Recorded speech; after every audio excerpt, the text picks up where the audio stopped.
chassent, ils attaquent en groupe, en meute. C'est pas tu as affaire à un sorcier, un mauvais sorcier là et il va t'attaquer seul. Il va t'attaquer, ils attaquent toujours en groupe. Si tu es seul, ça va être difficile.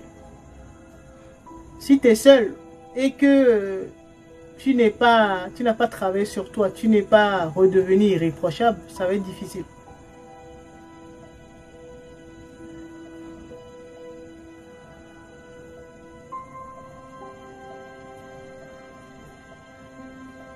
Mais si vous êtes un leader spirituel, donc un élu, un choisi, ils peuvent vous ralentir, mais ils ne peuvent pas vous tuer. Parce que vous avez une protection naturelle de la source. Parce que vous êtes un ambassadeur de la source, si on peut dire ça. Vous avez accepté de venir libérer la planète. Tout ce qu'il peut faire, c'est de vous ralentir. Ou de vous divertir avec des problèmes qui n'en finissent pas.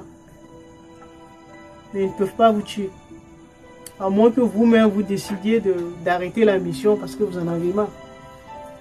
Ils ne peuvent rien contre vous. Mais surtout si vous travaillez à redevenir invulnérable, donc à payer vos dettes karmiques, même vos dettes, je sais pas, auprès d'une banque, dettes morales, tout ça là. Vous avez travaillé sur tout ça. Après, un élu seul peut affronter tout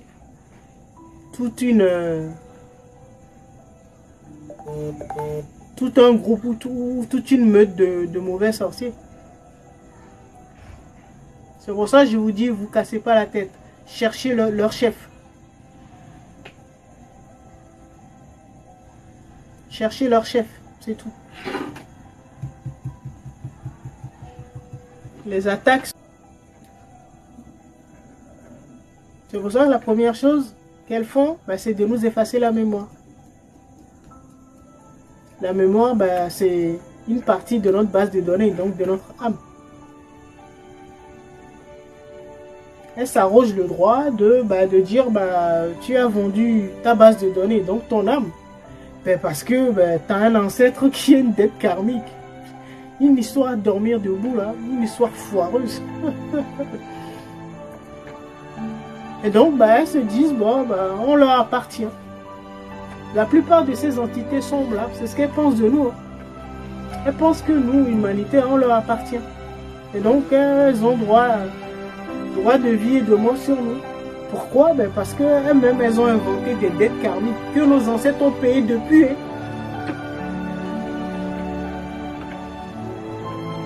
Vous voyez pas, par exemple, vous regardez l'histoire du peuple africain. Même si on avait un karma, avec la colonie, avec l'esclavage, après la colonisation, on n'a pas fini de payer. Vous voyez pas que elles inventent des dettes. Elles ont fait en sorte que ces dettes-là ne finissent jamais. Dettes karmiques, là, ça ne finit jamais. Donc elles manipulent l'histoire, donc nos mémoires.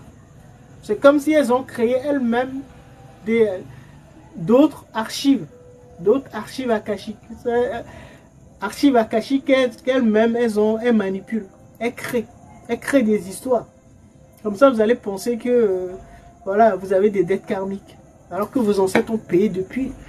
Et ça continue, ça continue, ça continue.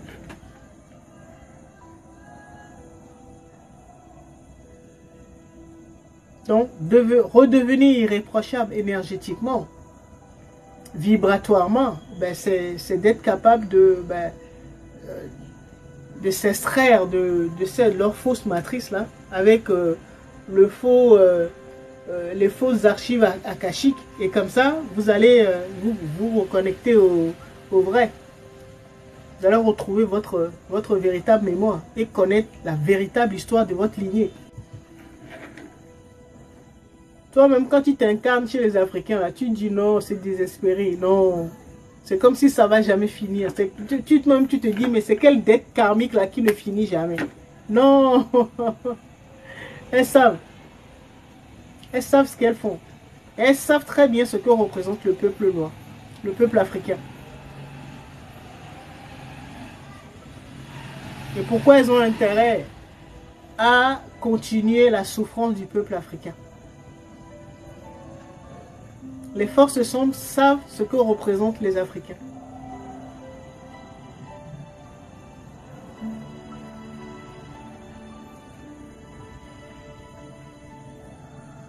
Donc vous avez très bien compris.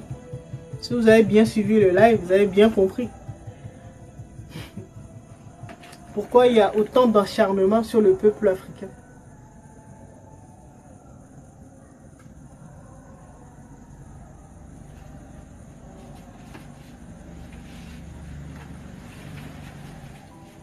Ok. Je crois qu'on a fini un peu aujourd'hui.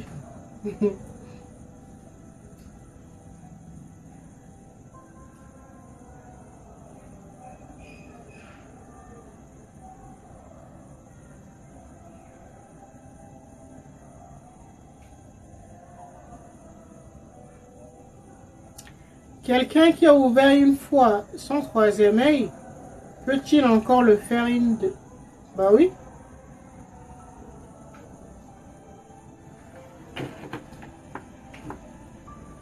Tu peux le faire autant de fois. Et surtout, si tu réussis la deuxième fois, il faut mettre les protections pour que ça ne se referme plus.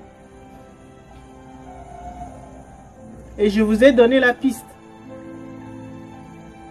Ces forces sombres là s'amusent à effacer notre mémoire pour nous créer de nouvelles mémoires, surtout celles qui vont nous faire croire que nous avons encore des dettes. Pourquoi? Parce qu'elles nous soumettent par la dette.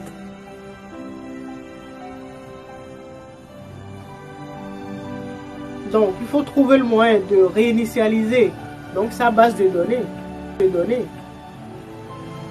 Et dès qu'on a réussi à reprendre le contrôle de son expérience là, il faut mettre des protections.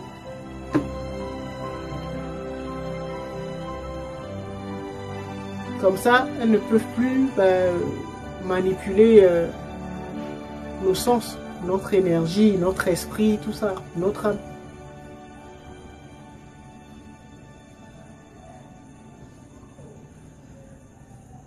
Ah, les seigneurs du karma, il ne faut pas rigoler avec eux. Pour pouvoir négocier avec eux, tu dois connaître l'histoire, comment elle s'est passée. Et comme elle s'est passée là, il n'y a que les archives qui peuvent te dire.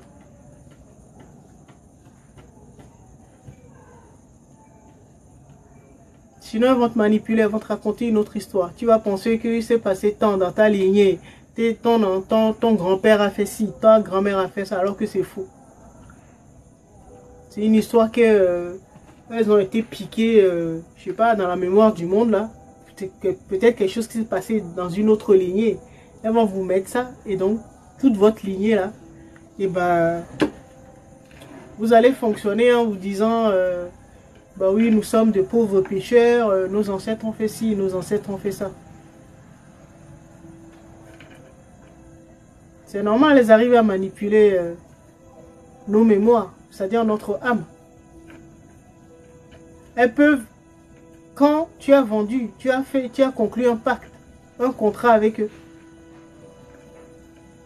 Parce que tu cherches l'argent, parce que tu cherches le pouvoir, parce que tu cherches beaucoup plus de plaisir et de sexe. C'est comme ça qu'elles arrivent à nous corrompre.